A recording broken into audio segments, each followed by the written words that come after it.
Let that money talk. You bout that bad, let that money talk. Let that money talk. You bout that bad, let that money talk. Now if you focus bout that bad, let that money talk. You on your hustle and your grind, let that money talk. You bout your vision and your goals, let that money talk. You out here getting it all the time, let that money talk. And you already know what it is. It's your girl 7 here on Money Talk. And you know when I'm going live, I'm having a real ass conversation. And tonight I have a special guest, Xavier Flexx Williams, the boxer. Okay. Now, yes, let's get it. This is he in the hot seat right now. We definitely about to learn about him and his journey and get to know him a little bit better. So without further ado, let's start with you, and thank you for joining me for Money Talk. We definitely, yes, look to inspire others and, get others going on their journey. So I am definitely big on networking. So I just want to tell people networking is key, and this is how this conversation is having. Networking, talking, getting out there. So definitely getting your networking bag, yo. So yes, Xavier Flexx, aka the boxer. Yes. How are you? I'm good, blessed, highly favored. Yes, really. Blessed and highly favored. Yes, God is amazing. I love that energy. Yeah, it's an honor to have you here. First of all, I do want to start with the sock cam. I appreciate you. Got the coach. Yes, it's super fly, super dope. I'm matching, so that's swagger dishes already.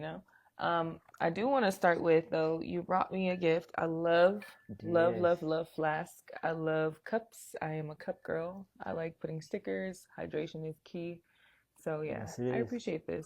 So this is your brand? Yes, Flexx to Success. Just trying to inspire people to not only go after their dreams, but watch what they put inside of their bodies. So we have the water flask to encourage people to elevate their hydration. So yes, that's the goal right now. That's super dope. Well, thank you so much. I definitely want to start with that. I didn't want to wait till the end. I love gifts, so thank you so much for thinking about me. I love it. I will definitely be using it and adding some stickers. Let's get it. So yes, let's get it. So let's start with first telling us a little bit about your upbringing, your childhood. If get to know you, where you coming from. So I'm originally from Maryland. So Capitol Heights, Maryland. Was born in Upper Marlboro. So I just say Capitol Heights because that's the area around where I'm from. I moved to Bowie with my dad and my stepmom. So a long way from home, but I'm just a kid that had a dream to get out here to be a fighter and to fight capital of the world. So I'm here. I came out here for college, and I had the dream. I was like, man, let me go to a college that have a boxing team. So I was like, man, UNLV is the one. It's the fight capital of the world. And also, it's a place. Why wouldn't you want to be here? It's gonna be hot all the time. At least I thought. Okay, but out here, it don't get hot all the time. No. But the winters do get kind of cold. The winters definitely get cold. It feels like it's winter all the damn time, and it's only summer for 3 months. That's literally what it feels like. But the summer is brutal though. Yeah, that's why I enjoy the summers. I do not complain too much. Yeah. That's dope though. Maryland? Yeah, man, from Maryland. How many hours is the travel time? So actually, I had to do that trip twice. It took us 33 hours to drive, but on the plane is about 5 hours. Yeah. Yeah. I mean, I do like the drive. It just be those numbers that get me. Once it hits after 10, I'm like, yeah, same. I'll fly. Okay.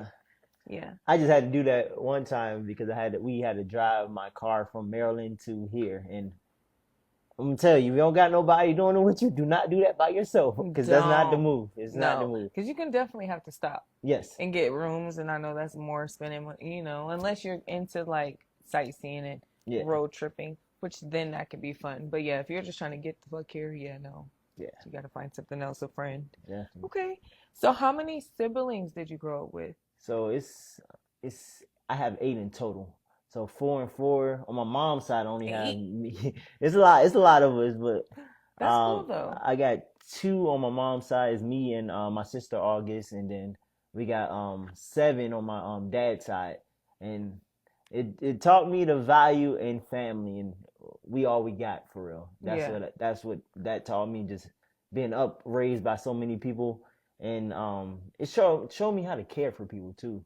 Just having so many siblings, because we looked out for each other. We all we had, like I told you. So whenever something went down, we was all they my power system in his own way. So Yes, definitely. I mean, it's amazing when you have that big family and then you can take value from it and, take heed and appreciate it. Because some people have big families and they don't, but it's very important, no matter what, hold it down, stick through it, and get through it, because that's all you got, for real.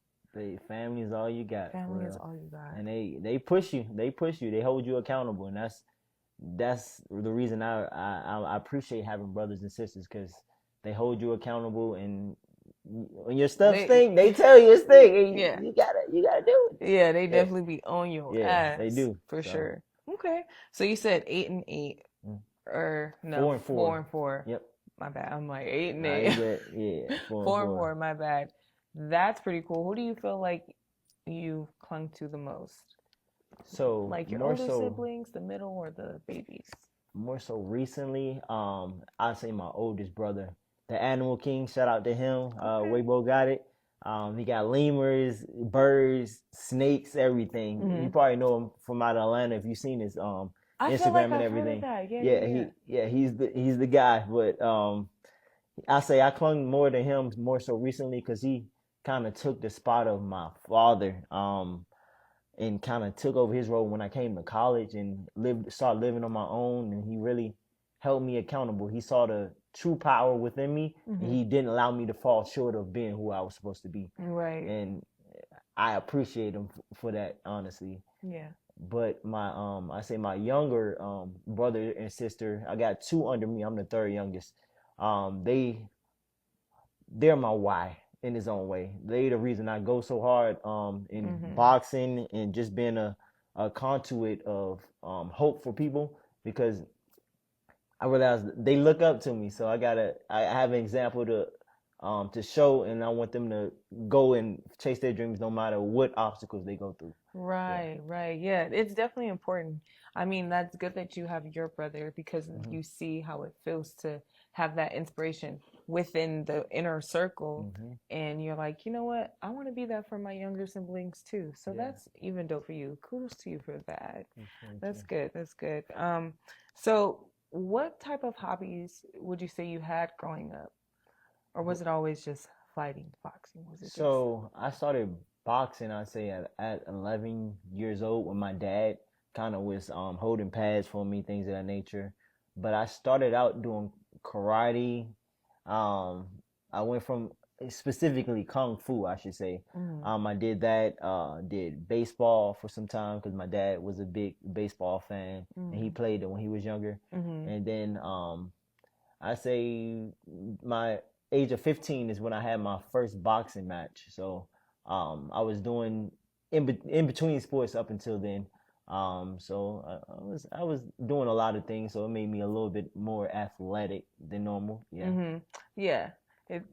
Once you start something, it's like, oh man, I can do this. Oh yeah, I'm gonna try this. I'm gonna do this. Like, it's easy at that point. And then those hobbies they teach you a little bit about having character, and teach you how to overcome obstacles, and having those different sports and hobbies and things of that nature. And just teach you how to think at an early age. So I appreciate that. Very good. Did you have a favorite game that you liked playing as a child? Favorite game? Like board game? Oh, Uno, of course. Uno was my name, I say. Especially with the family. I told you, all the siblings I had. Oh, right. But with my upbringing, my dad was in jail up until the age of 10. So we would play those games when we went to go see him. We would go see him, I say about once a month. My stepmom would take us out there to the jail he was at in North Carolina and also Virginia to go see him. So Uno was the game we all bonded with. So I say Uno was the game I love to play. Yeah. I will touch bases on the Uno, because I'm not a real big Uno game player, which is crazy. Like what my family play, I know, and I'm just like, huh? Like they're like, no, you can't reverse right now. I'm I'm just throwing shit down at this Yeah, point. that's how we was doing. It's just time to have fun. Really. It's just time to have fun and spend time with family, which is most important. Mm-hmm. But I definitely do want to touch on that because, which will lead to my next question about those positive influences. I know that was hard having like your dad being in that position at such a young age. You're most likely vulnerable at that time. Yeah. So, how was that for you? If you don't mind sharing. It was I'd say it was a struggle. I ain't even gonna lie. Up until I say 10 years old, trying to find that father figure to look up to actually trust, because a lot of times as a child you were taught to hold emotions in and things of that nature, but I didn't really have that person to go to rely on and look up to until my dad got out of jail, because he paid his part when he got out, and he showed me what it means to come from ground zero and to come up in life after you had 10 years of your life in a prison. So I appreciate him for that. And it was definitely a struggle. My mom tried to play both parts the best way she knew how to. But in those ages, I realized that you can only hold people accountable for what they're capable of being. So you can't be mad at somebody for not being the way you want them to be when they wasn't taught growing up how to be that. And you got to realize we all kind of like children in his own way. They might be older than you, your parents and stuff, but they all still dealing with traumas they didn't deal with when they was a child as well. So it's like I just learned to have grace in those type of situations. Yeah. And that helps you like forgive easier too. I mean, especially of course when you walking with God, and that's just part of something that you got to do. I'm not saying that it's always easy, but it is when you understand and have that understanding, like they didn't really have the credentials, or they didn't have the way paid for them to know how to do that. So let me just have some grace. Let me just be thankful that I have them and that they're here. Let's just keep going through. Like family is everything. So yeah, that's very important. How old are you? I am 29 now. That's good. Okay, yeah. So you're still young, still in your 20s, but that's good that you're smart and you got it, because it doesn't, sometimes it takes a while, but you got it. Yes. Yeah, trying to figure out every day. We don't have a blueprint, so we're just trying to figure out the road, really. You gotta give people time and grace. You can't just be a hard ass if they don't have the book. They didn't learn how it's okay. So who was a positive influence on you while growing up? While growing up, I say my mom. Yes. She taught me what it is to be a dog, having that dog mentality. Being a single mom of two, going from ground zero, having repossessions happen in life, learning to trust in family members to take on your children when you couldn't handle them at the time in life. She taught me how to keep going when time get rough. When you lose almost everything, but you still got that fight to get it back. And she taught me that. So yeah. And she's a big influence in my journey with God as well. Yes. To learn that I can't do it all on my own. That God has the will, and I can't try to take the control of the will myself. He wants you to help, ask for help. To ask for help. Yeah. To trust in him that he gonna take care of it. And I'm still learning that to this day. Man. Yes. Yeah. That's definitely a journey. I feel like an ongoing journey, and something that you learn forever, Yeah. To trust it is. forever. It definitely is.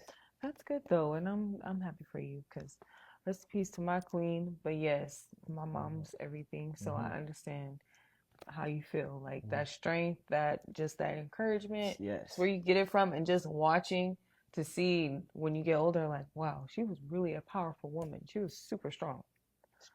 You don't realize until you get older. Realize until you get older, and you're like, going through shit, and you're just like, damn, this is kind of hard. Yeah. Nah, she did her thing. She kept going with kids, right? With kids. I just be thinking, like, how? Yeah, and she got us two of her children to college and everything. So she really did her thing, and she was committed to it. She said she was gonna do it. She did it. And she did So, it. yeah. Well, shout out to your mom. Give her shout out her to mom. flowers for sure, because that's definitely a wonderful and beautiful thing.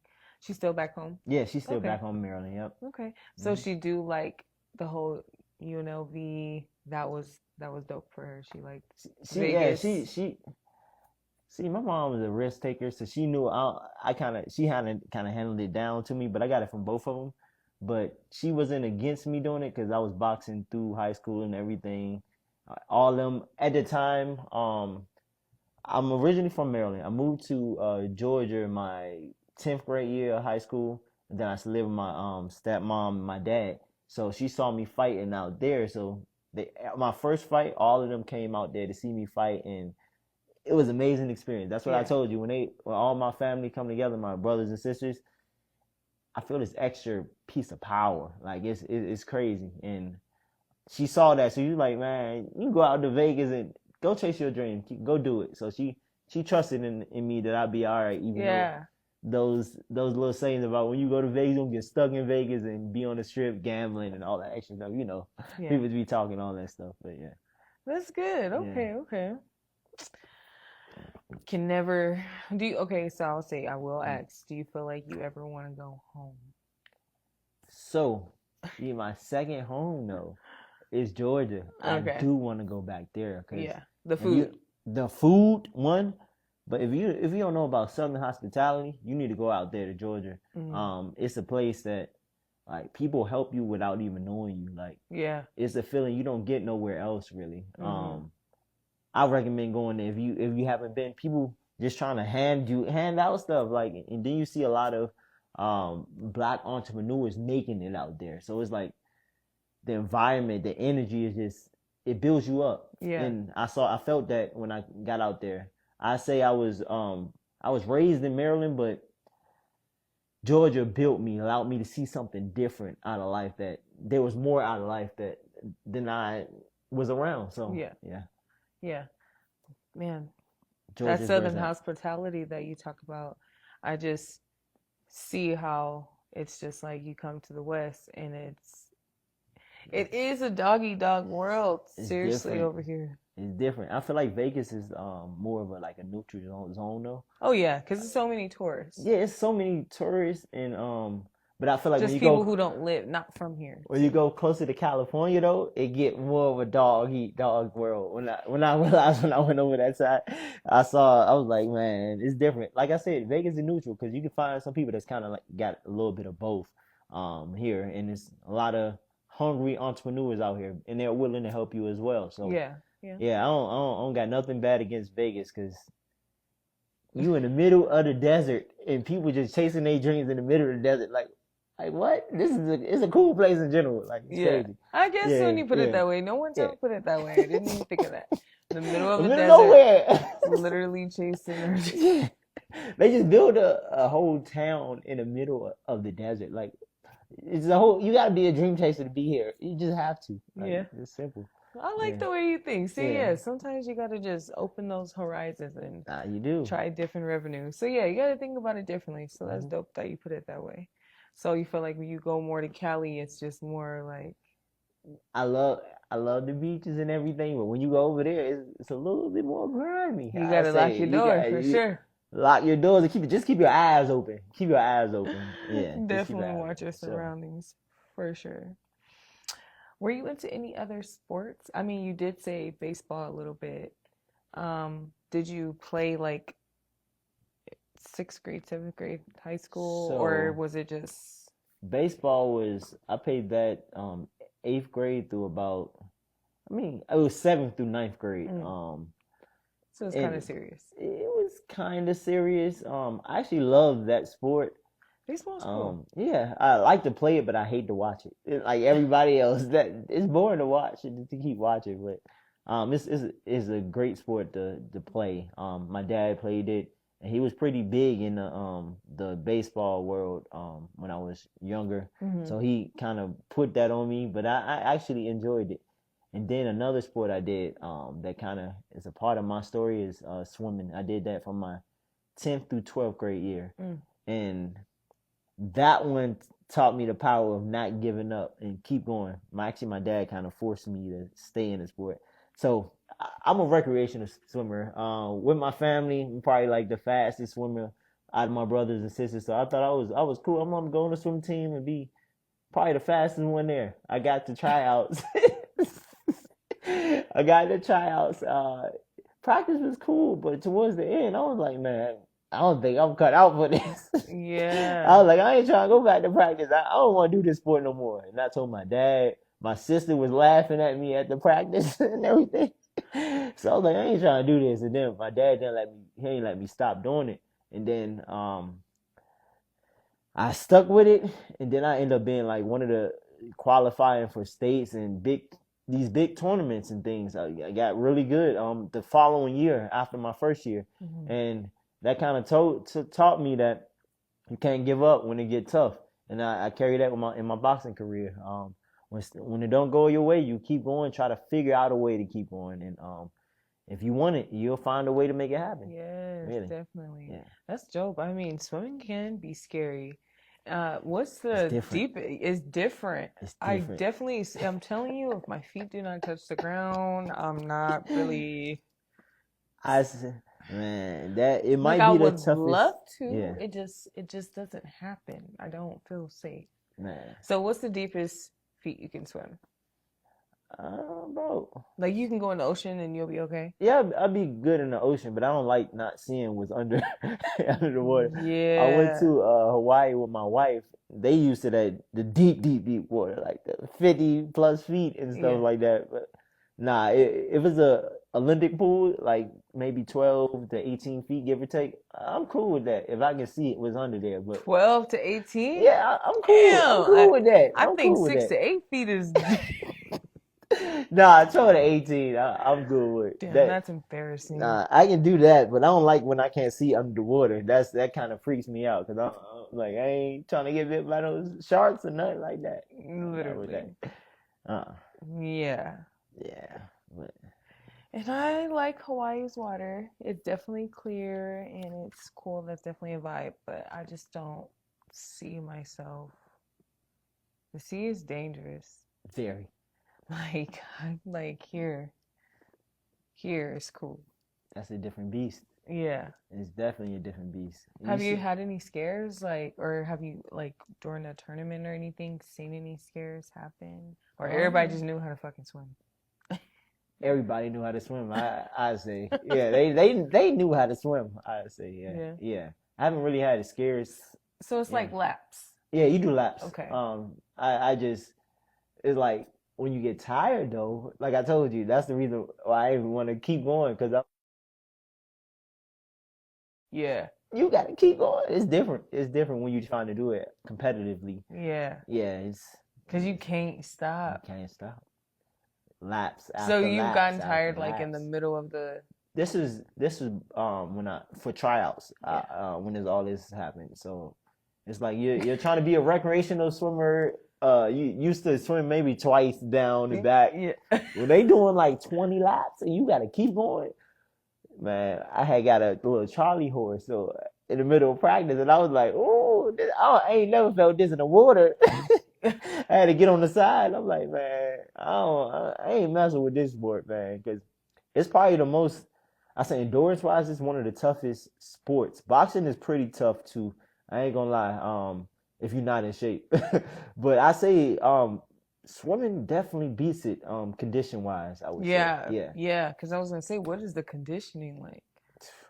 Swimming all night, doing butterflies, freestyles. Do you ever have to run outside?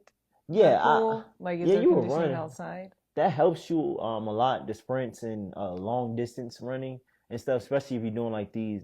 They call them IMs, doing different strokes on different laps and stuff like that. Definitely helps you out, but definitely will want to be as much in shape as you can be, whether that's lifting weights, but more so doing the cardio side of things. Yeah.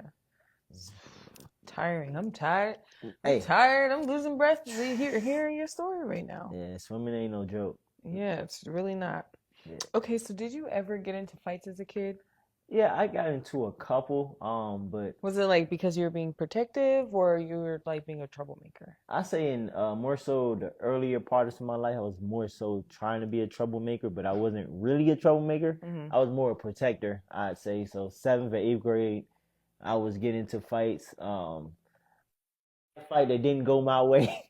We all got those experiences. I say Mm-hmm. my seventh grade year, and that kind of turned me into a dog, more of a savage. I say, where I transferred that into the ring, and I'm not really a fighter, but I'll do it in the form of being a protector. I Yeah, say for so. sure.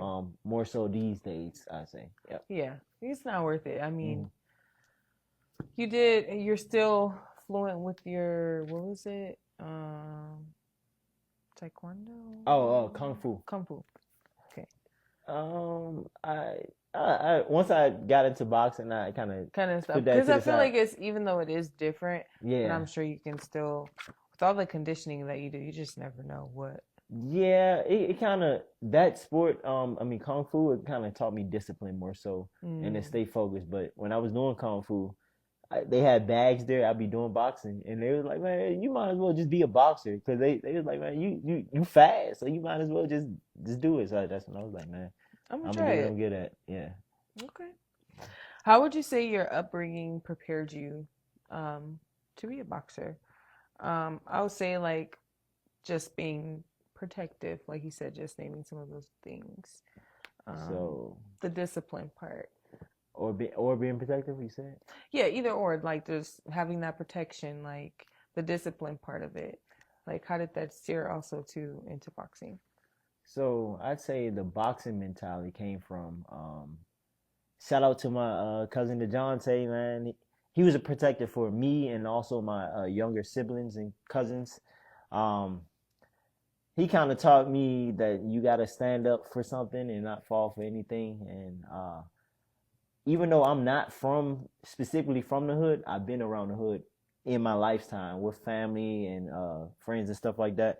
But I chose not to go down that type of route. So just having that mentality gave me that to see it kind of gave me that dogma mentality that whoever tries to go against me, I can still win if I want to, pretty much. And just to see that kind of gave me that just that dog mentality if the situation does arise. Mm-hmm. It just gave me that side of me that wasn't there always, but I said yeah, just the dog mentality. I said It, as long as it works, yeah. it Hmm. works. Yeah, just to be able to switch on because in the boxing world you can't I can't go in there as Xavier Williams. It's Right. like I gotta tap into something else, like a alter ego in his own way Mm-hmm. to really thrive into the sport. And that side came from me seeing that around me. The fights my family got into, the fights I got into, just having that split side of me, I Yeah, say. yeah. Yeah. I mean, yeah, just like you said, it helps Hmm. elevate Yeah. that side you're trying to be. And it also helps you create balance in Yeah. your own life because Hmm. it's like when you're at home, you're Xavier. Yeah. And then when you're, In the ring, you yeah, gotta you gotta turn it off you because gotta turn it off. you gotta turn So, it. what Yeah. does your family say about you being a boxer? I know you Um, say your mom was like 10 toes down, but what does like your family say? Are they like, that's dope? Or are it, they like protective, like, bro? I say more so in the beginning they were more protective, but majority of my uh family they're fighters. But I say my sister on my mom's side, she's not so much of a fighter. She's more entrepreneurial side spirited. But on my dad's side, a lot of them are fighters. So it's Mm-hmm. like Like boxing or no, just no, in just general? just in general. They'll So, throw like I down. told you, I've seen that side. So it's like Mm-hmm. I kind of took on that side more so. So like my sisters will fight anybody. My brothers, my oldest brothers and stuff, they all always got anger in them. So it's like it kind of passed down to me. It's Yeah, like it's yeah, like you like I yeah, got a little balance of both. yeah, yeah, So yeah, yeah. I yeah, got a little so balance you're of gonna both. use it to a positive Yes, venture. Why yes, not? yes. People make money being boxers every day. So did you like have access to coaches and gyms in the beginning? like in your early stages, or were you like self-taught, self-made? You're like at the park with it, duking it out. So I had coaches early in my career. Okay. My dad had a friend that he used to train because my dad he's a physical fitness trainer up until the age I was probably like maybe 16 or so. Mm-hmm. So he had a friend that would train in his gym, and he would train me as a child up until I say 11 to about 16. And then that's when I we moved to Georgia. And then I got another trainer from out there, and things of that nature. So I always had access to coaches and things. So it's because my dad was into the sport of That type boxing of, when he yeah. was younger. So he kind of passed everything on to me for real. That's good. I Yeah. mean, you know, why not? And do you think that like helped you, like elevated you for sure, like Yeah. gave you, It yeah. did. It gave me that the tools necessary to succeed in the Yeah. sport of boxing, and the tools I can use to help other people come up. And I still have access to those coaches to this day. Because I just try to keep those relationships open, because you never know Yes. when you might need somebody or they might need you. Yeah, Pretty much, yeah. definitely. Have to keep that bridge clean and open Mhm. for sure. What would you say about when you were about to have your first fight and you're in the ring for the first time? Can you tell us about that experience? So, man, the first time I had a fight, it was an interesting experience. Tell me about it. Hey, you got to be in shape. And I say the first fight, you got to be twice as in shape, because you're not used to throwing punches like that. And majority of the time, you're not fighting just the fight itself. You're fighting the crowd. So your heartbeat's way higher than normal. Right, because you're not used to it. Man, we was wrestling. We was low key wrestling and fighting at the same time. Dude was tackling me. I tackled him. We was going at it. I ended up winning my first fight. Mm-hmm. Ended up almost knocking him out the ring. And like I told you, I had all my family with me, so it's like it gave me that extra power. I was like, man, I ain't losing with my family. What you think this is? Right. And this is my first fight. When I say we was probably close to 30 deep in Georgia. Like we was, I think Evander Holyfield was at my first fight because his son had a fight the same day I had a fight. So they was there. I had pictures with him. Some other Usher was. He was around. He was at another with another camp, but he was out there too. So it was pretty lit. Amazing. It was lit. It was Yeah. lit in Georgia. Definitely was lit. That's cool. Mhm. Yeah, definitely want to be around those type of, people Yeah. creating those paths. Yeah. So Yeah. especially for your first fight, you're like, now this is life. This is what I'm This is talking it. about. But This is it was a lot of nerves because it was my first fight and everything. But yeah. it was just you got to be more in shape for your first fight because things happen that Yeah. you don't expect to happen. Did you make any mistakes I say that you look back on like, damn, I wish I would have did this, or I say I lost composure. I'd say I wasn't so much boxing, I was fighting, I should say. Yeah, I was just fighting. So I say just to learn to stay composed on sparring beforehand so you don't bring that into the ring and not being prepared for an actual boxer. Good thing the person I was fighting, he was trying to fight me too, so we just fighting. you were just fighting, Yeah, but wrestling, you boxing, can always everything. expect that though on your Yeah. first match. Just expect Probably to his feel first one, too. tired. Yeah. So just for those out there who don't know, what is the difference between like fighting and boxing? So the difference between fighting and boxing is fighting and you're just trying to get somebody back because they hit you. But boxing is more of the mental side of things, trying to set up punches so you can eventually knock them out or get more points than they get on you, pretty much. So it's definitely a difference. One is more mental, one is more so physical. You're just trying to get more punches in or just trying to win the fight, but not doing it in a smart way. Yeah. Getting Tiring, hits. yeah. Yeah, and all that. Yeah. Boxing is trying to use your defense and also your offense. So yeah. So it's like fighting is just being in defensive mode, right? Or offensive. Offensive mode. Offensive yeah, mode. and Got not it. really Right. caring. Defensive Yeah. is right. Yeah. Offensive. Okay. You got it. Okay. So walk us through like a day of training? What does that look like for you? And before you do tell us that, I do want to know if you're on a diet. Do you follow a strict order? Like you don't eat on training days in the morning, or like how does that work? So I say that's the hardest part for me, my diet, and I'm not even gonna lie, because I love desserts. I love, I love desserts. That's all I can say.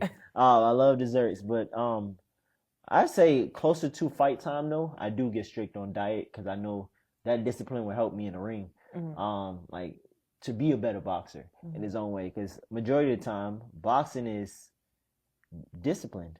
It's like I gotta throw my jab and actually think. So it's like just having that discipline to not give my all that first round and not eating too is kind of like it teaches me a little discipline. It kind of correlates to the same in its own way. So. Okay, yeah, no, I'm definitely getting what you're throwing. Yeah. So that discipline it carries through the whole thing because you're like, man, I need to not do too much this first round. Yeah. Even though I'm sure that's hard because it's like, you're like you say, your adrenaline's going, the crowd's going. You don't know this guy. You're like, if I can knock him out right now, let's do it. Like, so I'm sure that's definitely difficult. What would you say is the longest number of rounds you went? I mean, sparring wise, I probably did 10 rounds. Wow.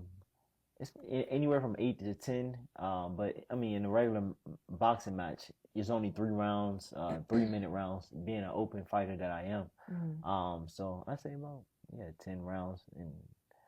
And when I did that, it was definitely tough on your legs. But I mean, it gives you that conditioning you need, especially when trying to transfer over to being a professional fighter, because you're gonna end up doing more rounds anyway. Right. Yep. I do want to ask about the event I met you at, the Mayweather event.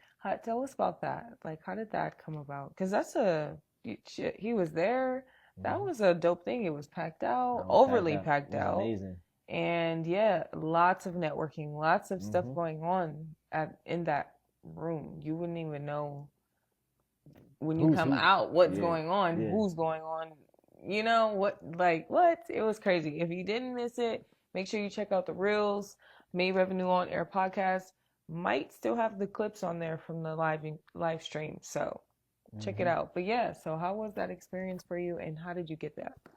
That was actually an amazing experience. Shout out to Otis Pimpleton, the person that hosted the event.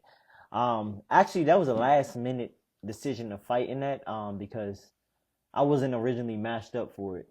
So I went to weigh-ins. I was like, man, I need to have a couple more fights before I go turn pro, so I can go pro before the end of the year. And I went to weigh-ins. People dropped out because they couldn't make the fight. So I weighed in, and then they matched me up with somebody. And then I ended up fighting. It felt good getting back. My last fight was in March for the Golden Glove. So I wanted to get another fight after my wedding because my wedding was in March as well. So congratulations! Thank you. And I ended up getting a stoppage going into the 3rd round. So that was amazing.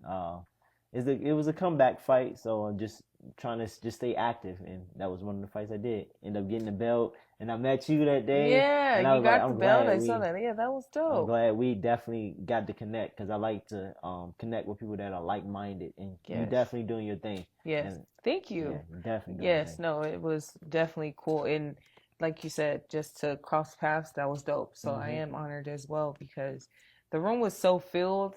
It was kind of like whoever you can talk to in that moment. Yeah. You like make that connection, make that conversation because you never know who's going to walk past next because it was just so overly packed. It was just too hard to catch up and keep up. So yes, congratulations on your wedding. You guys met here? Yeah, we met at UNLV in college. So yeah. Okay, I think that's dope. So what is your mom?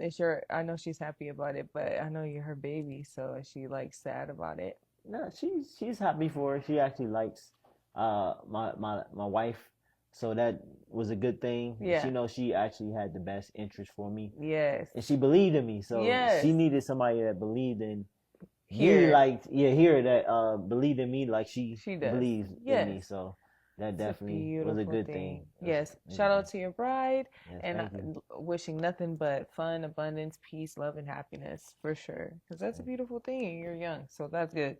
Once you start telling the people in the it's okay, guys. It's okay to put a ring on it. All right, like No, it it's is. It is. okay. It is. Especially if somebody down for you. Down for you, Down. yes, And I say down for you. So yes, is we've been yes. together for about, I say, about 7 years before we got actually officially got married. But Mhm. I was just like like everybody else, had commitment issues, not really trying to tie down. And I was like, man, she really down for me, and we down for each other. So I might as well just go ahead and do it. Yeah, Because man, I don't want to take this time for granted and her for granted and everything. So I'm like, I'm gonna go ahead and do this, be the man that I am, and stand up for this. Yeah. yes, definitely important. It takes a certain kind of man to think like that and to be Hmm. like that. So, congrats to you, her, and congratulations Appreciate it. on that whole life that you guys are about to create. So what keeps you motivated like on these tougher days when you, I'm sure, don't want to get up, Mm. don't want to do that diet, want to eat that extra dessert? How do you stay motivated? To realize that I have a purpose to encourage other people to go after their dreams, regardless of those small roadblocks or small mental frustrations that get in your way in life. So it's like other people give me strength. My younger siblings, my son, my wife, my mom. I'm realizing that I got a job to do, and people need me to do it in order for them to do it. So Yeah. I'm just a conduit of hope for people. Yes. So that's what keeps me up and keeps me going when I don't want to go. Yeah. Yeah. Yeah. Man, you said it best. Family, love, Yeah. unity. Family. That is what literally can create so many things, open so many doors just from that right there. Structure, foundation, Mm-hmm. building an empire. So important. So Yeah. that's good. Shout out to the team that's behind you. Yeah. I couldn't be where I am without him, and God. That's all I can say, Yes, man. yes. Have you Yeah. experienced any setbacks on your career so far or injuries? I'm gonna tell you. Most recent one was my left hand. I had it was my middle finger actually. I was out for about a year and a half to 2 years. Ooh, This was about a year ago. a So year and a half to 2 years? yeah, it was. I had torn a ligament in my finger, and it kept me out for a while. And I was like, man, like God, what are you trying to teach me? What are you trying to tell me through this? But sometimes you got to realize that sometimes your struggles are ways that God is trying to build you up, build your character up. So I had to see that this wasn't a The no. end. It wasn't a Yeah. no. It was, I'm trying to teach you how to keep going when things don't go your way. Yeah. So I just I got back to it. During that same time though, I was training other people at the time, and then that kind of gave me my fire back even more, to keep going and keep fighting. So, and then I got another setback too, a little situation in college that happened, actually, at UNLV. So it took me 3 times to get a national championship for UNLV. I didn't get it my first freshman year, didn't get it my sophomore year. My third time, man, sometimes when big things about to happen, everything will Yes, fall yes. in the way for you not to get it. Mhm. I ain't have no way to travel to get there. The UNLV Sports Council wasn't trying to pay for it at the time. They ended up reimbursing me afterwards. Ended up having to get an Airbnb to fly out to Syracuse, New York for the national championship by myself without a coach. So everything was against me. The odds were definitely against me. And then I told myself that this time I'm bringing that title back, even if I got to get it myself. And I end up bringing it back. Yourself. Yeah, myself. Yeah. Through God's grace, of Through course. God, great. Yeah, Because myself. he I can't do definitely anything without God. without Yeah, him, yeah. Because yeah, he definitely was like, yeah, let me show you something. Let me show. That's dope. yeah. To So do that 3 times, Father, Son, and Holy Ghost. Sometimes yeah, it takes those things. Like that's why I do things in threes, because when you include him, And everything he just, as long as you, like you said, everything, when you're close, so close, everything will Man, irritate you. Everything will try and get in falling your away, way. man. And you're just like, and if you're not strong enough or even in your word or just locked in, you will give up because it's normal to. Sometimes some shit be just too much. But I feel like God, recently he's trying to, in that experience and just a lot of times in my life, he's trying to tell me that you don't have the control. Sometimes we be trying to take control of what he needs to be taking control of, and he'll humble you so much and make you realize that you can't do it without him. Yeah. You can't. And I was trying to do that for so long. Try. Tired trying to do it. Stressed out, depressed, all of the above. Man. Yes. He You're got gonna the have will. to come on a G-Talk one day. Yeah, we got you. I got you. So, what's something you, as a boxer, should definitely always keep in your gym bag or a locker? Some wraps and at least some a mouthpiece, because you never know when you might You're like, have hold to on, get bro, let me go to the car. I'm playing with you no more. yeah, mouthpiece or your gloves. So gloves, what reason I say that is you never know when you gonna need to train. You have to be ready to train at any time. You go out of town, just have your gloves with you. You never know, really. So, okay, I like that because it's like, that's like work, your suitcase. It's your Like lifestyle. It's your lifestyle. Yeah. So you could, bro, pull up to the park, pull up wherever got air. We in there. You never know. Just stay ready so you don't have to get ready. Okay, that's cool. So you offer training services? Right now I'm not offering training services, but mainly I'm just trying to use the platform of boxing to motivate others as well. Just trying to live out fully on my purpose right now. Which fighting and turning pro, and then eventually I do want to reach back and grab people to start training and things of that nature, especially the UNLV boxing team. I want to get them back. Get back. Yes, yeah, for sure. How was going to college there? Was it dope? It was I dope. went there It was for a dope. little bit, but then Start doing something else. Yeah, UNLV is dope. I like it. Thought it would be more of a party school. But it wasn't that. No, they're definitely serious up there. Yeah, they're serious. It's a bunch of Asians too. And look, it's like you can't even really start partying until you're 21, really, because you be on, most people be on the strip. You might go to the house parties, but it's not. Yeah, it ain't not the like same. that. Yeah, it ain't the same. Yeah. There's a lot of different cultures and stuff up there. A lot of different cultures. I just want shit. It's definitely serious. No, it is serious. More serious than I thought, at least. Too. Oh yeah, they don't fuck around. People's really in the library. Yeah, real. For real. Yeah, indeed. For real. You ain't lying. They is in the library with them books. They got them books and they got groups. It ain't just one person. It's groups of them. So yeah, don't fuck around at UNLV. Yeah, you're not serious. That's why I was like, pew, I'm gonna try something else because they're serious in here. But yes, and they even take group serious like projects. Yeah. Everything is just serious. Nah, it's serious. It's serious. Which as it should be because but yeah. There's no time for games. They come in freshman year ready to crack the book open. Ready. Fuck the party, fuck everything else. They ready to work. Yeah. For sure. What's the hardest part about being a boxer that nobody talks about? The strain that it puts on your body. Many fighters, they prepare for a fight, and then if this fight falls through, all that training just went to waste, for real, because those training camps are hell. I don't know what other way to put it. It's hell. So, what makes it hell? The mental fact of major pain, because that's kind of what I'm getting. Pain too, but it's more so the mental aspect of it. You training twice a day, having to run 5 days out of the week. Just the thing we talked about. Trying to go when you really ain't got nothing left, but you still fighting. And then having to do the diet portion of things, and they gonna make cutting weights is another portion of it.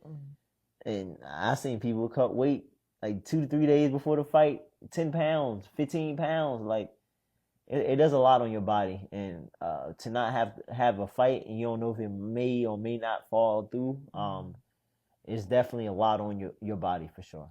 I say, yeah. How long is the camps, like, how long do they last? Typically, I say a good camp is like anywhere from 5 to 8 weeks, give or take. Anywhere from 5 to 8 weeks. But The the longer goal is the to better. stay, yeah, longer. Mm. But Or then is again, it might 5 weeks is really a good. I say 5 to 6 weeks is really a good time to get ready for a fight. 8 weeks is kind of like you're good, but it's right at that little limit, that little fine tuning side of things. Yeah, it's right at that limit, I'd say. Because you don't want to go hard for that long Oh, and then right. end And then you up gotta, burning out yeah. or either getting injured. That's what happened to a lot of fighters. So yeah, Working too much, thinking yeah. they Rocky Balboa. Yep, that's what happens. Yeah, you get injured, your hands, you're running so much, and yeah, it's a lot, definitely a lot. Before we get into some like fun personality questions, I do want to ask, how do you balance like being Xavier and then Flexx, the boxer?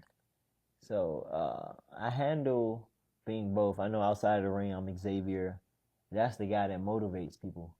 But Flexx is alter ego is like a superhero in his own way, fighting villains, but not really villains. Yeah. But he has a dream that he has to get by all means necessary. So in that ring, I just turn it to him. It's like you not getting outside of this ring. Once I get in that mode, and it kind of was incorporated by my dad. He kind of told me when I was young. He was like, man, when you get in that ring, you gotta be a dog, Yeah, because yeah. they trying to kill you too. Yeah. So it's like the whole aspect of being a male in his own way. If you separate the two, a man is someone that holds in emotions and was taught to fight battles and not show any pain, show any weakness. So that's that side of me, that dog side of me in its own way. Yeah. But how do you balance it? Like when, like at home and things of that nature, I just get outside of that fellow. I'm only him when I get in that, or maybe I'm tried outside of the ring by somebody else that tries to walk all over me and things of that nature. But I try to realize that it's discipline, and I say Kung Fu kind of taught me how to separate the two and not allow my anger to get the best of me in situations like that. Yeah. What about fun? What does Xavier like to do for fun? Go-karting, skating. I like to shoot too. And then I love to drive in like fast cars and things of that nature too. So I have a passion for fast cars. So yeah. Fast. I like NASCAR, fast cars. Yeah. I'm gonna clock the T with that. When you say shoot, you mean like pew pew Yeah, gun? pew, pew, pew. Yeah, like go out into the desert and shoot and stuff. No. A mixture of both. Yeah, I like to shoot. Yeah, that's one of my hobbies. You like busting that? No, Yeah. that's what I was saying. Pew Yeah. pew, like on the game. Pew pew. Ooh, pop pop. Okay. Yeah. All right. Definitely fun. I like It is that. fun. Okay. So these are the funny personality questions. If you could feel one emotion forever, what's that one emotion you will feel? Like you can't feel nothing else but this one thing. A mixture of joy and peace. I don't know. I can't do a mixture. I say joy. I say joy. I say more so joy. Like you can't. I say more so joy. Because I know me being joyful can pass on to other people, and the people that be in those bad situations or depressed, I can uplift them. So that would be the emotion I would want to feel all the time. Joy. That's not bad. That's actually a good one. Joy is like, mild. That's what I'm getting. It's not too extravagant. Being safe. Okay. What's the weirdest dream you've ever had, and how did you feel about it after you woke up, if you can remember? Because man, I promise you I cannot remember this. As soon as I wake up, it's like 5 minutes, like damn, I don't remember what that dream was about. I say I don't want to say it's weird, but I thought it was bad at the time. Okay, it was my brother getting shot in a minivan driving down the highway. That was kind of interesting. I probably had that dream when I was like in 6th grade or so. And I called him. I was like, "You good, bro?" I was like, "You solid?" It was my oldest brother. So I was like, and he was kind of, at that time, he was kind of in the streets too. So it was kind of, it seemed like it could have been real. So Yeah. I called him, made sure he was all right, and he was just like, I'm good, I'm good. bro. Yeah, I didn't like that because sometimes I see things and sometimes it do happen. So I had to Yeah. make sure that wasn't a real thing. But I say that's the weirdest kind of dream I had so far. It'd be like Yeah. that. I'm glad you called because Yeah. sometimes shit do be messages. Yeah. Um, if you could erase one thing from history, what would it be and why? In history, Mm-hmm.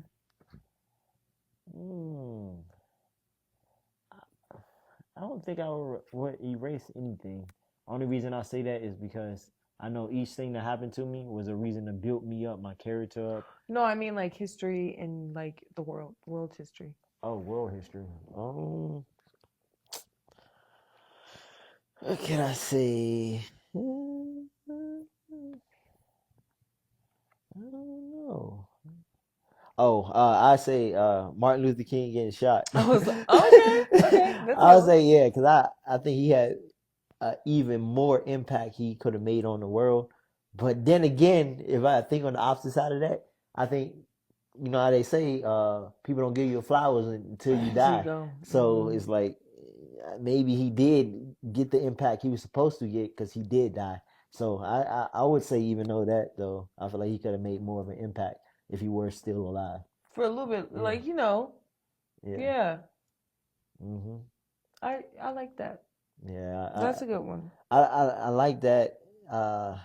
And the fact that he was definitely a motivator, just like Muhammad Ali was. Yes, Yeah, and he was yes. just a boxer. He was a motivator, activist, and everything. So yeah, Helping for helping sure. the world. And Yeah.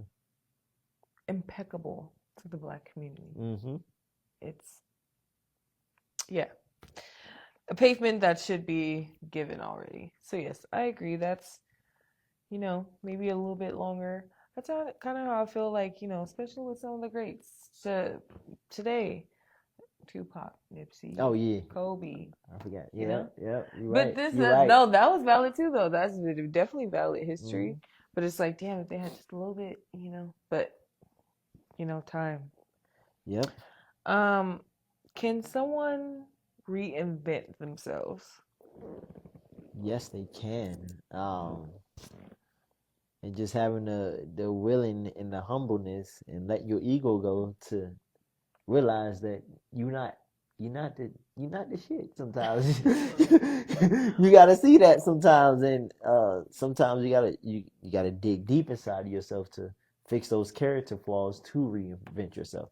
Because I feel like life is not about the success you get, but about the your character. That's Yeah. gonna get you through doors that anything else won't. So yeah, That is true. Like yeah, the person you are, yeah, for sure. Because blackball is real. yes, People, it doesn't matter how good you are. If you're like blackballed from places or just people just don't man, rock with you, you're not invited. you're not. For real. So, um, okay. This is like the last funny one. If your partner, your wife, committed a crime, let's just say partner because we're not taking it serious. It's just a joke. Mm-hmm. If she or just your partner in general committed a crime, would you cover it up or would you tell cops, turn them in? I'm covering the rope with her. Man, Yeah. we in this together, We man. in this, yeah. And I know she'll do the same for me. So I'm like, that's my road dog. Yes, So that's what we about to chopping that motherfucker up. Yeah, we about to. We about to because I know she would have if she were to do something, she had a reason to do it. And, Yeah. Yeah. So I'm No with her. question asked. I'm yeah. with her. Yeah. Yeah. I love that. Yeah, Yes, I'm because with you her. gotta be. Mm-hmm. Gotta be. And I'm telling you, when you put a ring on it and you make certain commitments, Yeah. that's just is. And we all No we got. question. Really. We all we got, literally. Right now, yeah, we all we got. So it's like we gotta look out for each other. Yeah. Build a life together and keep that life together. And keep it. Yes. Yeah. Definitely important. So shout out to that. Mm-hmm. Yes. Okay, so what's something you're still working on in and out the ring? Because I feel like it's important, self-development, growth, elevation, like we were saying earlier. can never stop getting better and being better. So what do you feel like something that you've been working on both? I say more so. I say more so character because I know that will get me into more doors and have a better impact in the boxing community and also outside of the ring. Because in reality, in this boxing world, I don't want to be just known as a boxer. I want to be someone that they see as a good person outside of the ring. So I just been trying to just work on my character, do the deep work necessary for me to be that good person I need to be. What Really. is what does that deep work require or entail of? Therapy, understand what you ain't what ain't right in you. Whether that's anger, um, just self sabotage and things of that nature. Just understanding where these feelings came from and how to not really get rid of them, but how to manage them. I should say. Yes. Yeah. Yeah. That's valid though, Yeah. because and no one's perfect, so we Yeah. have to fix it so You we got can to. just have a peaceful life, have that joy, and just keep moving forward. Because rolling with the punches and knowing how to deal with what you have, Yeah. it's definitely very important. What's Very. something that you're proud of yourself for?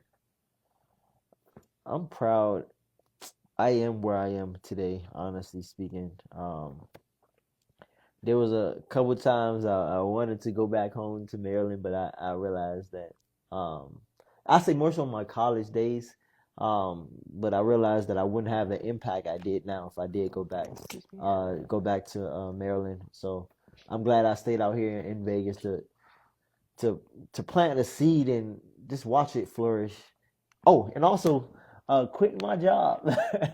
I quit my job probably. I used to work for Enterprise probably about 5 years ago, and The car rental place, the right? car rental place. Tell us any dirty secrets. No, Nah, I don't got nothing bad to I'm say just about kidding. Enterprise. I don't. I really don't. They really taught me a lot, and they was there for me when I had my son and stuff like that. So I definitely appreciate them. But ultimately, me quitting was because I got a message from God telling me I need to live on my purpose, and that was holding me back from living on my purpose. But then again, it couldn't have. I don't think it held me back. It may have been something to build my character. Yes. It was a building, so it was a building block, like I told you before. Yes. So I appreciate it, but God, I had to move. When God say move, you need to You gotta move. move. And that's what I did. And I asked him to give me confirmation. He gave me multiple confirmations. And you know what? If you don't move, Yeah. he'll make you move because he'll start Whew. making stuff uncomfortable. You'll be like, dang, I used to really like being here. And now I just don't like being here. Boy. He is, man. I'm telling you, it be moments sometimes, especially like in those moments that you're experiencing, like with me, because I used to work at a store and I worked there for so long. And I used to be so motivated, like started part-time sales, worked my way up to supervisor. So it was like, I did everything I could possibly do. And it was like, I just hated going to the same parking lot. Like literally, I felt like Squidward doing the same thing every day. And then he just gave it to me. Like, this is not your purpose. So yeah, I feel that. And when it's time to go, it's time to go. When the shift is time and you take what you've built, what you've got, what you've made, and you go. Character. Yes. And that's what it was. Being professional, building that character, holding it down, perfect. All of that literally taught you a whole bunch of stuff. It does. It definitely do. Yeah. And he'll, like you said, he'll force you to move. Yeah. He'll make you feel uncomfortable like crazy. You like, man, I don't know what this feeling is, but your discernment is, yeah. You gotta trust it. It's just trusting in God and knowing you can't handle it by yourself. Trusting Him. Trust. It's a big word, but trust in God. That's all I can say. Yes. Yeah. That's what a lot of people, man, I can go on about this and I won't even get into it because we're pretty much ending. But it's just, that's the problem too. Because some people feel like that's the hardest part, trusting, not knowing, having to know what's going to happen next or whatever. It's like you just have to that's the thing with God. You won't know. You just literally for real gotta trust and be happy, have a smile, and you can't be, even though you're going through stuff, you still gotta just go through it. Walk by Even if faith you're and not by sad, sight. Yeah. God be with me. You're mad, God be with me. If you're happy, God be with me. Like just in every emotion, you just need that communion with Him, because if I'm telling you, it does wonders. Only people who knows. It's The just real hard, but you key. got to do it. You got to do it. Yeah. What do you want people to know about you as a what do you want people to know about you as a person, that you're not just a boxer? I want people to realize that you can chase your dream, that wherever you come from or whatever situation you've been through does not define you. Keep going, keep building. Every loss does not mean that it's a no. It means that this is building your character to get you to that next level. So keep going. Keep trusting in God and believe that God is going to make sure you get to where you're supposed to be. Yeah. No, I like that, because you just got to keep going. Yeah. Can't stop. And if your life, I do want to know, it technically is a documentary, what would be the name of it? What would you name it? I mean, even though you're still naming it, we're just talking about part one. What is part one? Because you started already. Yeah. You've been through that phase. You know, you're on your journey for sure. I name it Flexx. He'll be a superhero, but I name it Relentless. Because Flexx is someone that he never gave up. He never stopped believing in himself when things didn't go his way. He always believed that he can make something happen. He can change a life, regardless of how low he was, how low his energy was. He still had that power within him to change other people's life. So I say relentless. Relentless. I like that. Relentless. Different. Unique. Exquisite. Yeah. So, yeah. Ladies and gentlemen, that is definitely, we're going to wrap it up. We don't want to tell you too much, but I do want you to shout out your business again. Tell them your Instagram, where they can find you and follow you. Y'all, sturdy. Oh yeah, good. Flex to success. Let's get it. I love it. But look, my Instagram is Flex the Flex Boxer. to success. I like it. .com. Flex the Boxer. So definitely follow me on my journey. Right now, August 21st through the 24th, I will be speaking at the Las Vegas Black Music Awards. So definitely tap into that. Follow me so you can learn the journey. And also September 20th, we got another big event, UNLV Boxing Hall of Fame. We'll be inducted into that. So definitely tap in, follow my Instagram. Wow. And got a rental car company as well, Flex Prestige Rental. So tap in with me and watch the journey. Wow. Yeah. Yes. Well, congratulations on all your endeavors. Thank Seriously. you. Yes, I will be tapping in and connecting with you for sure. Ladies and gentlemen, without further ado, Money Talk. Thank you. Meeting adjourned. I appreciate you. It's amazing.